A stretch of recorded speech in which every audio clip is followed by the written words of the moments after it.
Why does this 30-year-old bike matter? How did this bike change the world? And how does it compare to a modern trail bike? The grip, the suspension, the brakes. Can a retro DH bike still be a trail centre shredder? Let's find out in Retro DH bike versus modern trail bike.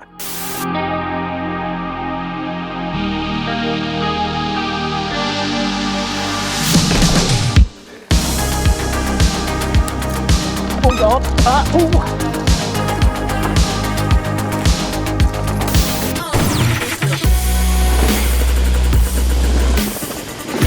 so much smoother.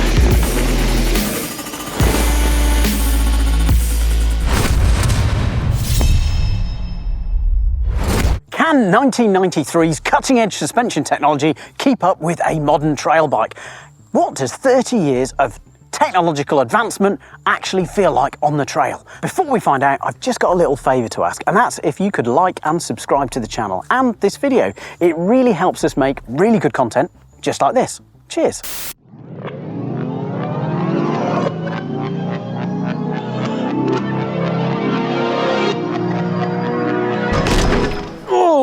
Right, welcome to 1993. Mountain biking is the new kid on the block, and thanks to races like the Kamikaze DH, mountain biking is going to go wild. This bike here, one of the first production DH bikes, is one of the reasons why DH especially went absolutely stratospheric. And I say this bike, but actually it could be a couple of bikes, because whilst this is branded as a Saracen on most of it, it's also got Syntesi decals, because it was made by, well, lots of people. The shock was developed by Marzocchi, the frame was made by Verlicchi, and lots of different brands, from Iron Horse to Kona to Saracen.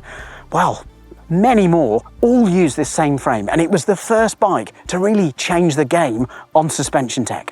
For 1993, we've got all the good stuff just here. And I say 1993, it's about 1993-ish, because this is a team frame and a team that exists in about 94, 95. But the frame and the technology is from 93. So what have we got? Well, we've got a nice aluminium frame. We've got a very high pivot. Okay, there were higher pivots later on, but as this is one of the earliest suspension bikes, this is really high.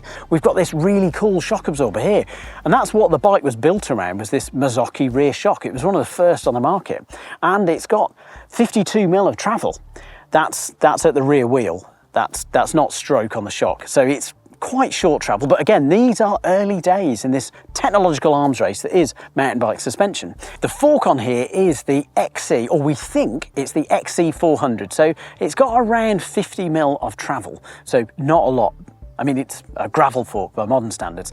Now, a lot of these race bikes did have the Marzocchi DH3, which was really wildly cutting edge tech on its day, and it had 3 inches, can you imagine? 3 inches of travel on a single crown fork.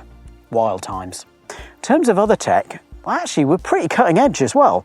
We've got a hydraulic disc brake on the back.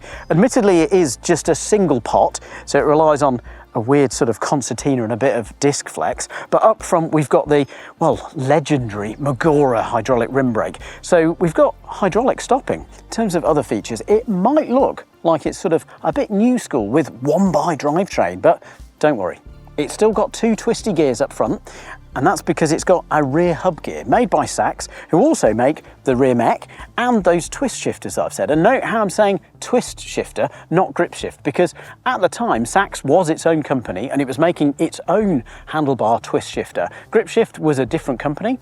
It's owned by SRAM. SRAM bought Sachs in about 97, so we're before all that conglomeration, but we've got separate bits for those. We've got Onza tyres as well. This is the rip and rail combo. And at 1.9, they are skinny. And yes, there were bigger tyres at the time, but lots of racers used skinnier tyres because there was some logic that they were faster. And well, to be fair, there's not that much room in the back here either for mud clearance or just tyre clearance. In terms of pedals, we've got, well, some nice flat pedals, vintage for the era. Lots of racers at the time though were clipped in, and we'll come to why they might be clipped in a little bit later as we ride it. I think there might be a little bit of chain feedback and a bit of chain growth because of this high pivot, and you'll notice, unlike modern high pivot bikes that often have an adjustable idler where the chain will come up and pivot round, This one doesn't, so there's going to be a lot of chain growth and a lot of feedback through the pedals, but we'll find that out more. The other thing you might notice is this bike is long. Okay, your eyes might be drawn to the very long stem, which is about 120, 130, which was sort of the style at the time. We'll skip over why, but actually this bike is really long. The top tube is really big. It's almost 600 mil. It's about a 59 centimetre top tube. So in old money, that's about 23 inches, which at the time was exceedingly long, which makes me think this might have been a team bike for someone as tall as, well, maybe Steve Peat or Rob Warner. Okay, we got nerdy about the bike and that's great, but what was the bike to actually ride? And what was it like in comparison to, well, a 1993 not full suspension bike? We tracked someone down who is exceedingly fast and also makes really supreme lubricants and cleaning products. Yep, if you hadn't guessed it, Steve Peat. Here he is. Hey up, Steve Peat here, just out in Morzine. Just wanted to give you a quick note on, well, first off, my 94 season, I rode for Kona and I got on a Verlicchi frame, like the boomerang frame. Sintesi also used that frame and Saracen used a Sintesi one in 1995. And to be honest, at the time, that bike was a bit of a game changer. We'd come off sort of cross-country bikes at the time and jumped on this full suspension bike, and it was really nice to ride. Although at some points it did feel like the back end was overtaking you on some turns, but there was a fair bit of flex in them. But I would say that modern trail bikes of today are probably a lot faster than those downhill bikes back then. But good luck to anyone that's riding it. Cheers. Great, that'll be me that's riding the 30-year-old bike. Fun. What amazing bike am I going to use to see off the mid-90s best DH bikes? This one. That's right, the humble trail bike. I think a modern trail bike will be able to outdo the best of mid-90s DH technology. Why? Well, we've had 30 years of development and research, and all that race heritage is infused in the modern trail bike. So a bike like this, Canyon Neuron aluminium, I think will better anything from the mid-90s. Right here is the archetypal modern trail bike. This is Canyon's Neuron. It's one of their best sellers, and it's a great example of what a modern trail bike can be. 130mm of rear travel, 140 up front, all joined together with a wonderful hydroformed frame. Lots of special details and shaping that you can only do with hydroforming. And how that frame is put together and the geometry has really moved on. Whilst this is several frame sizes smaller, this is a small, it's got about the top tube or the reach similar to that large or extra large DH bike of old. The head angle is very, very different. Whereas it's 71 on the old DH bike, on this bike it's 66. It's a really modern trail bike. In terms of drivetrain, it's one by, it's modern. It's got a 1052 rear cassette, a 30-tooth chainring up front. It's probably got more range than the old DH bike, even with a triple. And that chain is moving up and down the cassette with electronics. That's right, no cables are involved in this drivetrain. It is cutting edge. In terms of what we're driving 275 wheels, which don't sound much bigger, but I can confirm that the width is humongous. And the 2.4-inch tyres aren't just bigger, they're also tubeless. So we've talked about, well, go. We've talked about rolling. What about stopping? Well, all change here. We've got hydraulic brakes and we've got 4-pot hydraulic disc brakes. So that's 4 pistons, not just the one measly one on the DH bike. One thing that is interesting is the weight of both these bikes is pretty much the same. It's about 14.5 kilos, which is interesting. But don't forget, we've got huge tyres on here. We've also got bigger wheels on here. We've also got way more suspension and a lot more capable bike. Talking and getting nerdy about 30-year-old bikes is really fun. But you know what's probably more fun is riding them and seeing how they actually compare to the modern bikes.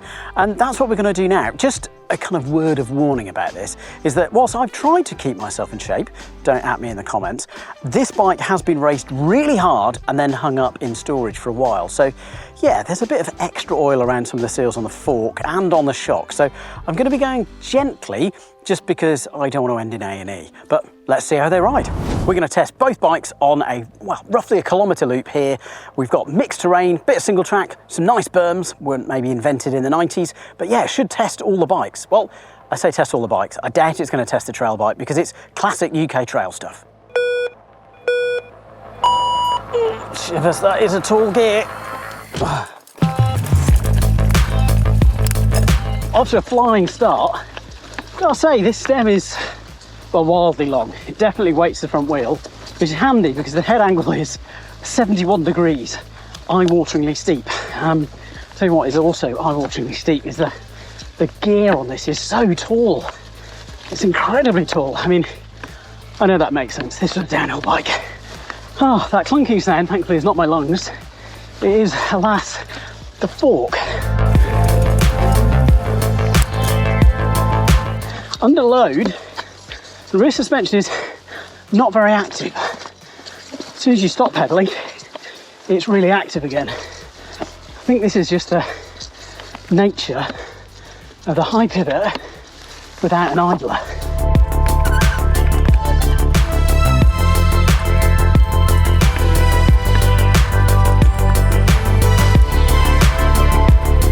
I feel like this was a view for many a late 90s mountain biker with a push-up. If you wanted to run a one by or one of the on-trend tiny rear mechs, you just didn't have the gear range. Not like modern one bys. This bike literally does lift up. It's really quite amazing. Here we go. You can't pick the smooth bits. You can hear wonderful metal on metal of a dying suspension fork. Rear brake. Oh, we're starting to get a bit of bite now.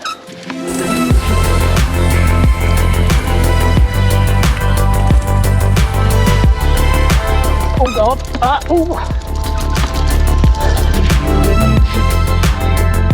Okay, what is really interesting is, yeah, the tyres are kind of gripping, but there's so much flex in the system that it's really hard to lean in and trust them.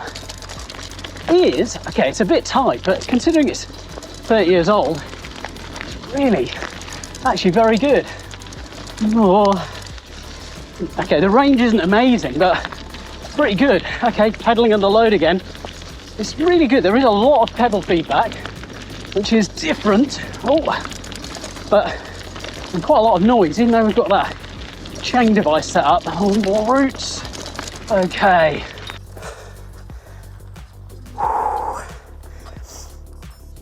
Okay, that's a very short loop. Quite terrifying, I must say. Tyres grip actually really well. Brakes work reasonably well. The front fork feels like it's sort of a bit of a letdown. Not holding as much air as I might want. So makes for a lot of engagement in the ride in terms of, am I going to go over the bars? Is the fork just going to fold in front of me? It's fun. Time for the modern trail bike. Same route, hopefully much smoother. Let's find out. Obviously much quieter already, apart from the buzz of electronic gears. Probably already hear that I can actually breathe due to the fact that I'm not massively overgeared, which is quite pleasant.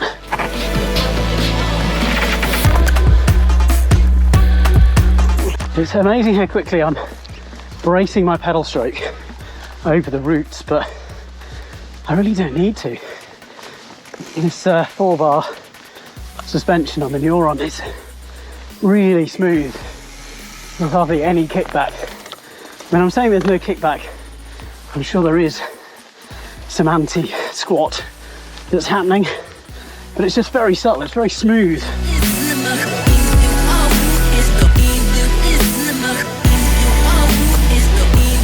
Oh, saddle dropped, gears up. Oh wow. Big difference already, so much smoother. Feels like I'm really in control, really enjoyable. Have some brake traction when I want to, and take the more engaging, fun lines. It's actually really fun. The sections of trail that were really challenging, and I was really, if you couldn't tell by my voice, stressed about. Now it's just all part of play. Even that section just there, which was, yeah, 50-50 as whether I was going to get through it. And now, the enjoyment is back on.